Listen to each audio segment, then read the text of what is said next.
Yo, I'm back with another video. This time I'm going to be reviewing Shadow of the Tomb Raider on the PlayStation 5. I've decided I'm going to start a series where I'm going to be reviewing games that I'm currently playing and give you guys my perspective on these games. Just to let you guys know, I've never owned a PlayStation 4, a PlayStation 4 Pro, an Xbox One, or an Xbox One X. So all of these games are going to be brand new for me, and I want to give you guys a review from the average guy who has never played these games before. So I'm going to get something out of the way right off of the bat.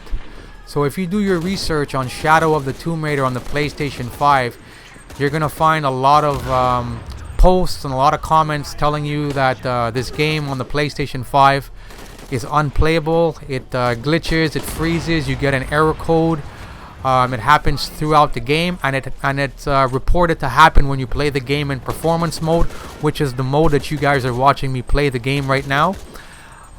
So when I bought the game and I was gonna start playing the game, I was very leery of that. But as of January 30th, 2021, I want to let you guys know that the game is running flawlessly. When I played this entire game from start to finish in performance mode, it never once glitched, never once gave me an error code, and it never once froze and restarted for any reason. Now I'm playing the game in performance mode, so when you start this game you have basically two modes that you can play this game. The first mode is resolution mode, where the game is going to play at 4K at 30 FPS, and then performance mode, which is the mode I'm playing it right now in, it's going to be at 1080p at 60 FPS. Unfortunately, the game has not yet been optimized for the PlayStation 5, which is unfortunate, but I gotta say that did not take away from the enjoyment of this game whatsoever, for me at least. Now, I should say that, I'm not going to be giving you guys technical frame rates and all of that good stuff. There's a lot of other channels that can do that a lot better than I can. Once again, I'm just an average guy with basic equipment. So I'm going to be giving you guys from my perspective, because I find a lot of friends, they just want to know, how is the game? Is it fun? Is it worth me getting? And as of today, the game is actually free on the PlayStation Plus. But I chose to buy this game, and I bought this game on Black Friday, and I was actually able to get this game for $19 Canadian. So I figure, why not? I can play it back as many times as I want. And me personally, I love playing games over and over. So everything you guys are watching in this video is actually my footage recorded with the PlayStation 5 itself. And once again, it's playing at 1080p at 60 FPS. And overall, I just want to say that this game is actually phenomenal.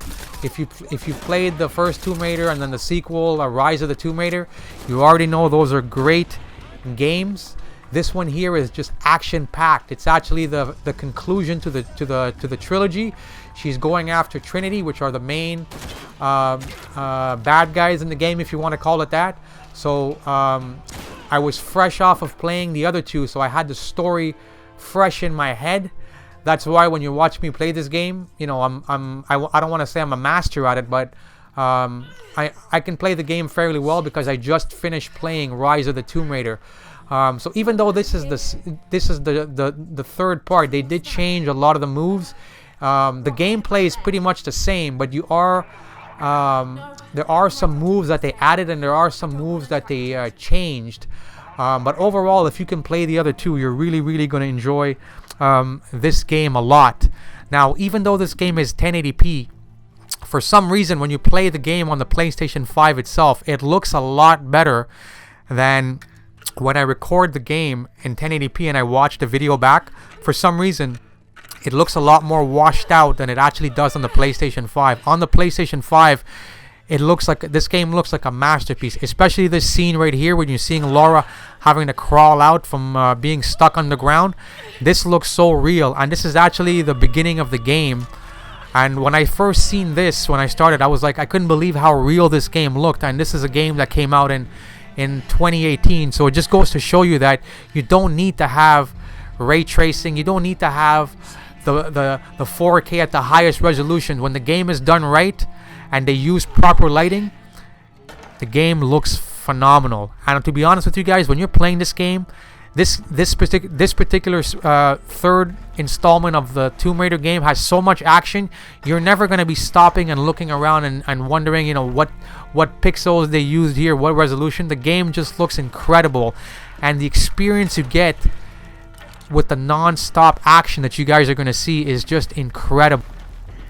Now, there's also a lot of cinematics that you guys are going to see, but I also wanted to include a lot of actual gameplay of me playing.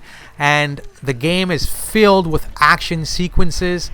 There's incredible action sequences when it has the camera running behind you and even in front of you, that just puts you in that extreme intense moment where you can feel how insane that moment is with Laura. And you're gonna see right here, I believe, going into the next sequence right here, when the camera is just following you and you don't have any, you don't even have a split second to think. You just gotta go and then hope you land those jumps, and you hope you grab on those poles and make it safe down the path.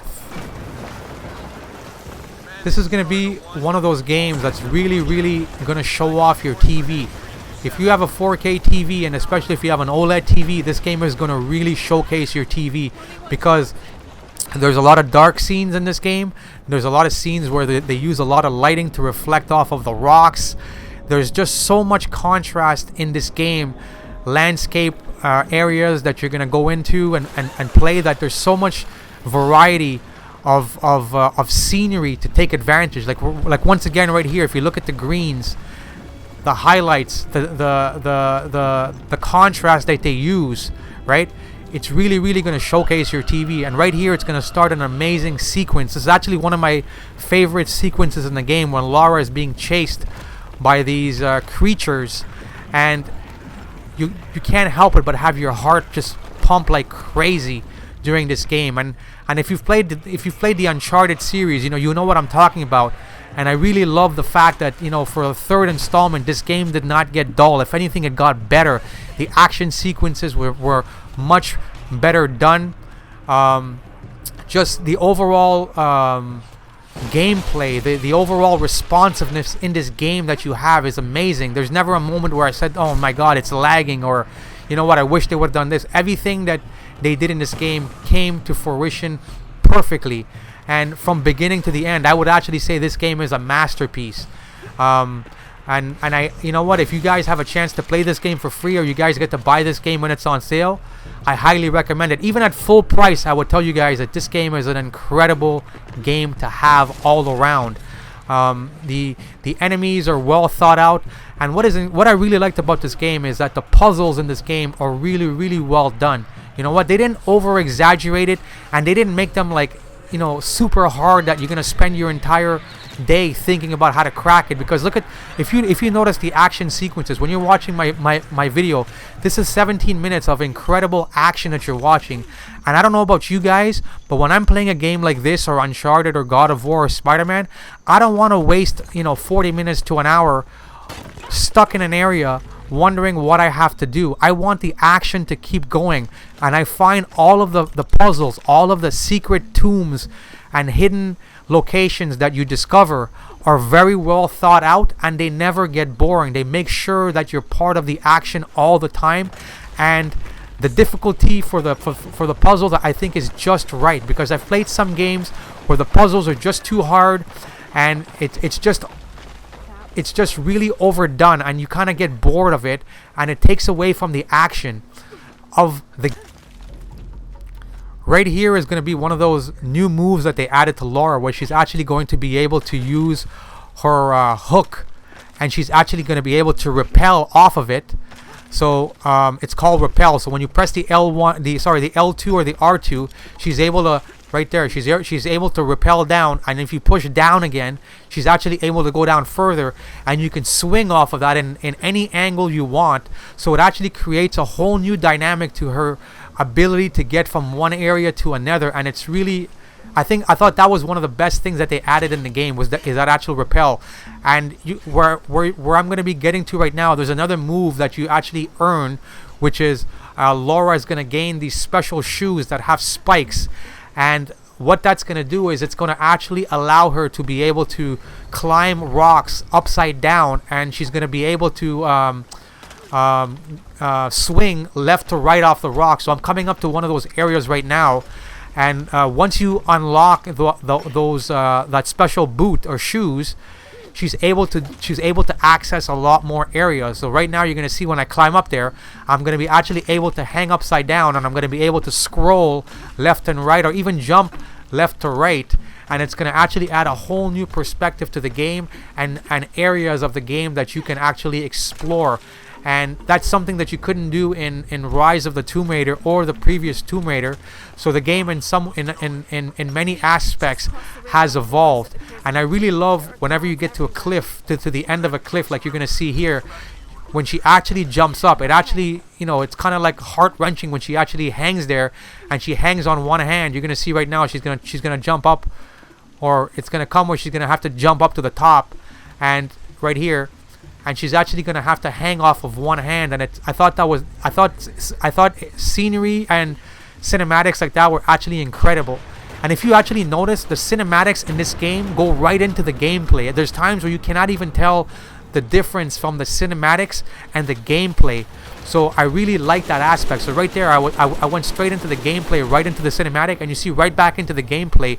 And I find that actually keeps you more engaged in the game, rather than I've seen some games they show a cinematic and then there's a loading and then it goes into the game and then into the gameplay, and the gameplay never looks as good as the cinematic.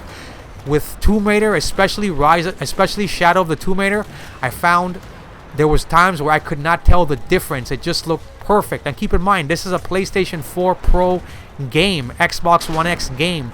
This is not even a game that has been optimized for the PlayStation 5. And for them to do that is incredible. So I can only imagine what the next chapter of the Tomb Raider series is going to look like once they implement optimization for next-gen consoles. One of the other moves that you're going to see that I like that they really added in this game, and it's going to actually create a whole new dynamic to your combat system, especially when you're playing in stealth mode, is now Laura, she has the ability to take mud, dirt off of the ground, and rub it all over her face and her body right there. And now you can actually hide in bushes. I don't know if you guys have seen the Rambo movie. I believe it was the second Rambo when Rambo hid the mud in his face, and he can hide in the bushes, and he can hide under the mud, and he can start to kill his enemies and pick them off one by one. Well, that is exactly what Laura can do. So once you have the mud on your face and on your body, the enemies that have the infrared, they cannot see you, and you're able to hide in the bushes like you guys are going to see me right here, and you can actually kill your enemies in stealth mode. And the stealth mode in this game is actually incredible.